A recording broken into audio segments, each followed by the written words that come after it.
the poorest areas in the south side of Chicago, where the median income is like $21,000 to this day. I was on welfare. I had Section 8, government cheese, Roman noodles, all of that. Still eat So that's where she's from. She's not from Hollywood. She's not from that. She's from a low-income area. My husband and I, we've been married for 28 years.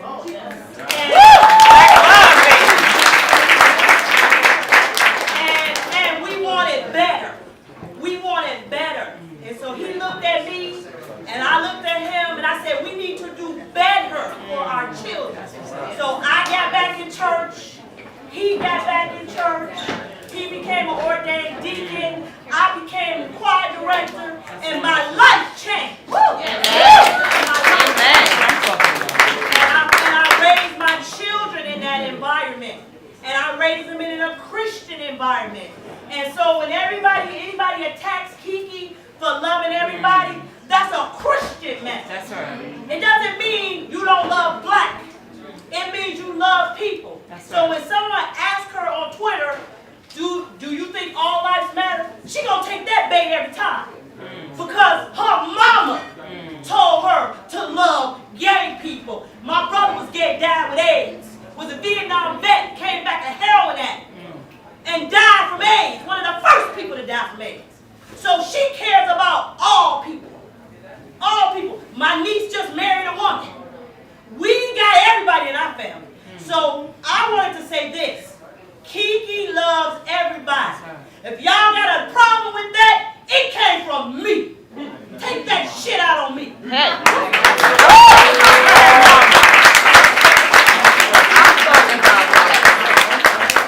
So I wanted us to, of course, get into a discussion, but I did also have some words that I want to share with you guys. This month, we have lost family members to injustices in America.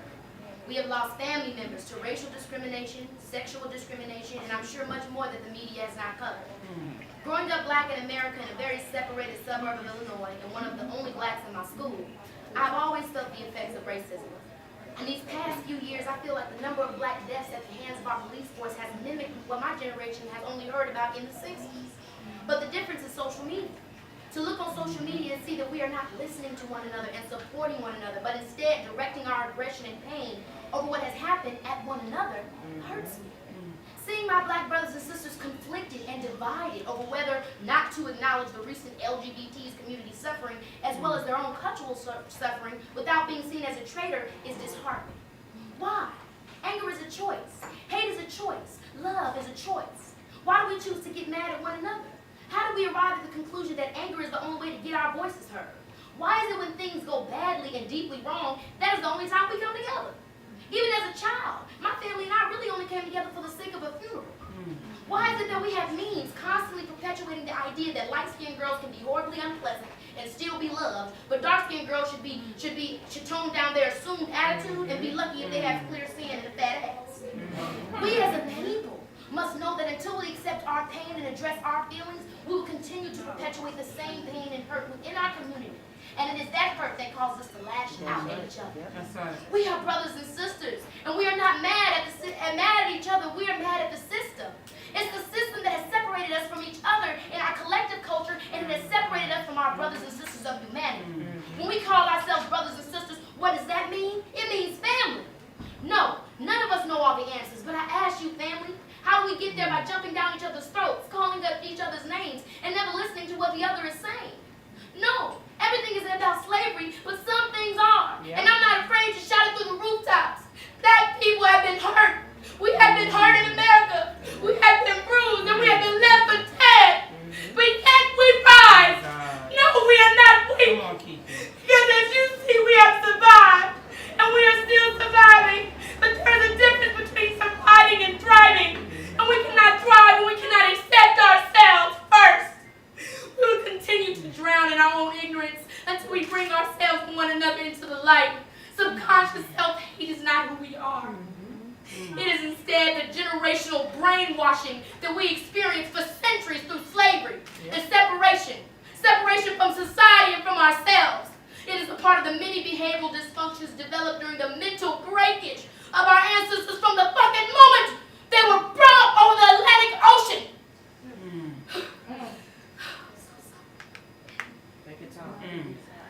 It is a pain that is historically attached to us, and it cannot be removed until we acknowledge that it is there. Acknowledge with me, brothers and sisters, acknowledge that within us, that means just not pointing out our fingers at everyone, but looking at ourselves as a community of humans and seeing how we can love one another more. Acknowledge the atrocities that were done upon blacks in America, not just in the history of my ancestry, but of humanity's. Acknowledge that not only do blacks unknowingly carry generational hurt from slavery, but so does the whole world. It is the same for any apartheid, genocide, or Holocaust. These things cause suffering for all of us, because when one of us is hurt, we all are. That's right. And acknowledge that it's okay to be angry and to be hurt, because when we do not do that, we teach the children how to carry the same pain, shame, and suffering unknowingly. People want to know why there has been so much violence lately, and it's because we are hurt. And as long as we allow people to hurt in our world, everyone will end up feeling it in some way or another. It is a ripple effect that goes beyond race, age, and sex. Because the truth is, as human beings, we are responsible for one another. We all are here to come together. And doesn't it make sense that we make it a better experience for everyone? No matter how rich people may think they are, ignorance will find you, because it can't be killed without people being given knowledge. And when we withhold knowledge from one another, that is ignorance at its highest form.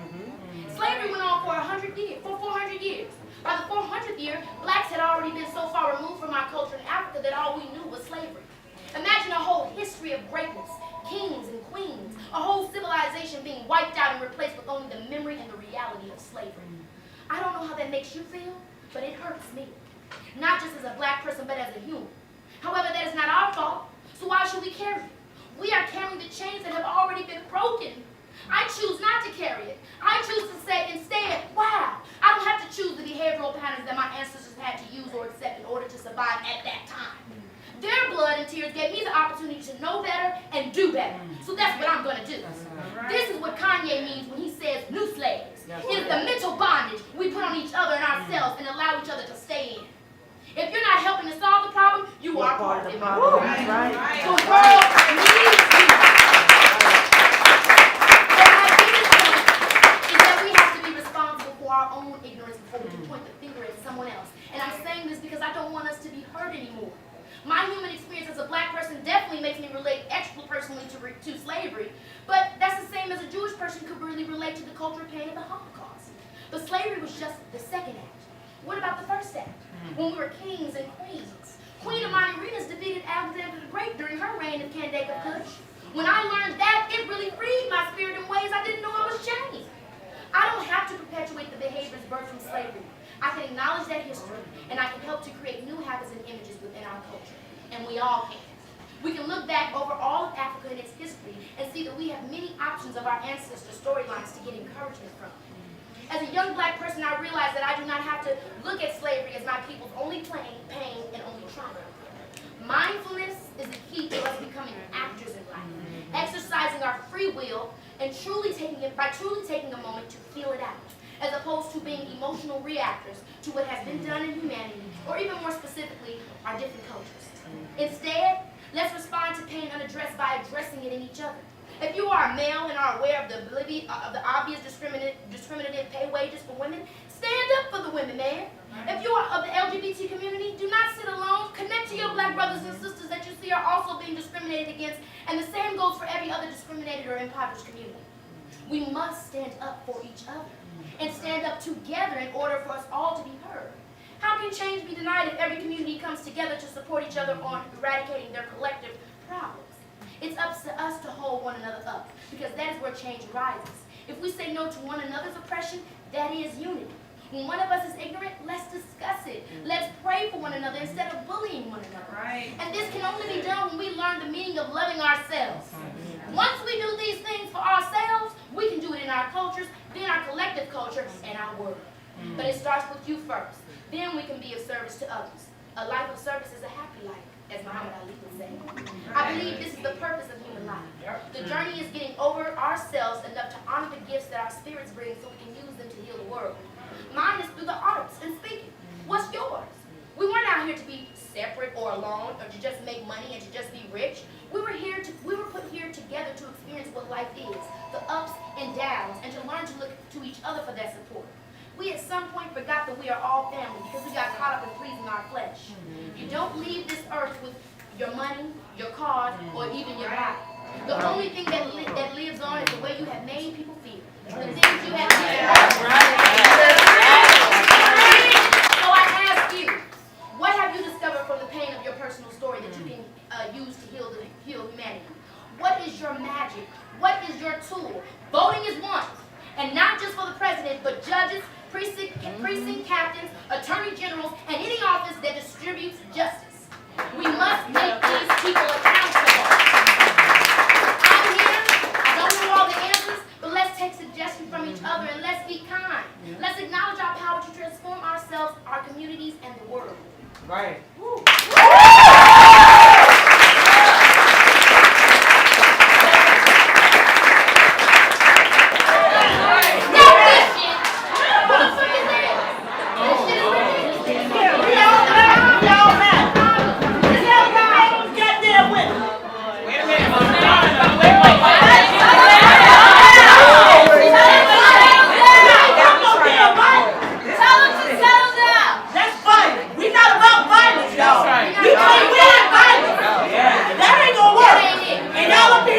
Keke Palmer, who gave her whole damn career, she been an actress since she was 10. I can't tell you the project that we turned down because we were trying to uphold the black image.